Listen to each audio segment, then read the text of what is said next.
you start out as a fan. It's very clear that you're still a wrestling fan to this day, and I think that's a big part of the joy that comes through in your conversations. Is you still clearly love talking to these guys as much as I do. How surreal was it when you, Chris Van Vliet, are invited onto the Undertaker's podcast as a guest? That there's going to be nothing that's going to ever top that. Like that was really surreal. So the whole story there was I noticed that 6 Feet Under, the Instagram handle, had started following me on Instagram. So I'm like, of course, it's the Undertaker's podcast. I'll follow back. Then I got a message from that account. They said, hey, we're going to send you out some t-shirts. Give me the best address for that. And I'm like, oh my gosh, like I'm going to get these t-shirts from the Undertaker's podcast? Crazy. Turns out it was Undertaker's co-host, Matt Lyda, who I've been communicating with. And Matt's a great guy and does a great job co-hosting the podcast with The Undertaker.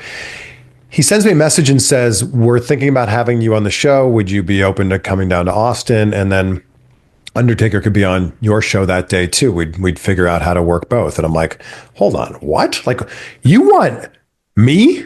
You want me to be on the show? Like, of all the people you could interview, you want me? Are you sure? You sure you're reaching out to the right person? So that's where it began. And flew into Austin, did the interview at the studio that The Undertaker rents. I was a guest on his show, which was so surreal to just be sitting there talking with one of the greatest of all time about wrestling and him asking me questions about my opinion. Like, are you serious? And also, it's also weird because he introduces himself as Mark and he is the nicest person ever. But you're having to forget, like, yeah, this is Mark. This is Mark Calaway. It's not it is the Undertaker, but it's not the Undertaker. I'm talking to Mark right now. So like I caught myself a few times, like, is it Mark or is it Taker or is it Undertaker? What am I supposed to call this guy? But what was funny was we did the interview. And then after that, I said, all right, so like, where should we do the interview with you later today? Because we did the interview on his show that morning. And he said, we could do it here at the studio. We could do it at my house. Yeah, whatever you want. I said, well, I want to make it like as convenient as possible for you. So where should we do it? He's like, yeah, why don't we do it at my house? I'm like, okay, yeah, done. We'll go set up at your house and do it. What time do you think we'll be done here? Like, what time will you be finished at the studio so we can go there and set up and do the interview? We'll be done here at like 4:30. Why don't you go to my house at like 4, set up so that when I get there, you're ready to roll? And I'm like, okay, here's my address. Here's my phone number. Take my phone number down in case you get lost or you can't get through the gate or whatever. And like, I'm sitting there the whole time, like, Undertaker's giving me his phone number right now. I saved it in my phone as The Undertaker. And I'm like, okay.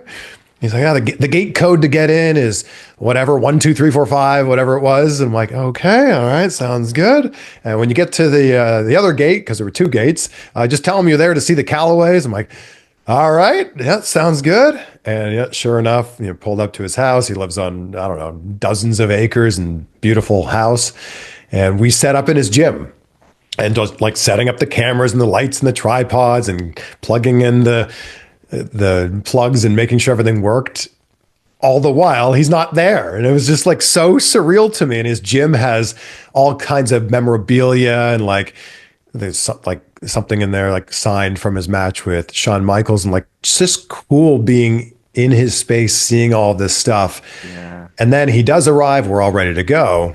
And I said, well, how long do you want to record for? He's like, oh, man, we can talk till there's nothing more to talk about. And I'm like, yeah, okay. And we talked for almost 2 hours. And I feel like we could have gone for 2 or 3 or 4 more.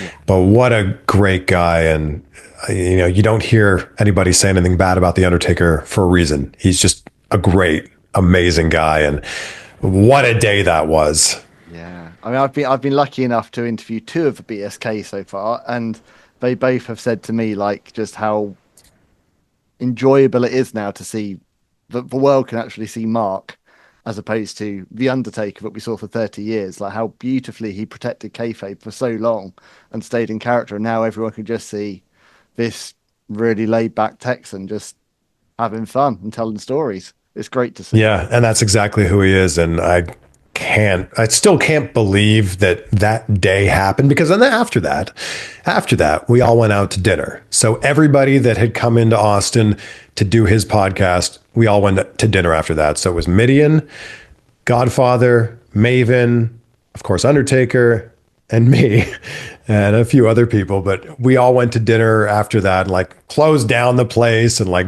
drank some amazing wine. And it's just like start to finish. As a wrestling fan, I can't believe that day existed.